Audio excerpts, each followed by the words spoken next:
Hey guys, I'm going to show you how to create a GitHub branches. So creating a branch in GitHub is a fundamental practice that allows developers to work on different features or fixes independently without affecting the main code base. So this helps in maintaining a clean and stable main branch while enabling parallel development. So navigate to the repository, so open any browser and go to GitHub.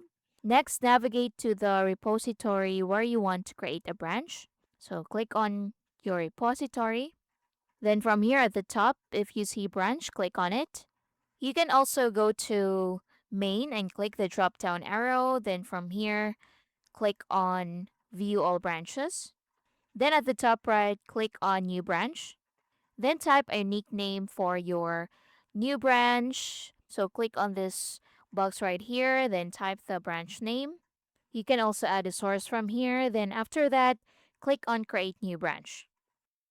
And that's basically it. You have now created your branch in GitHub. If you find this helpful, please like and subscribe. Thank you for watching.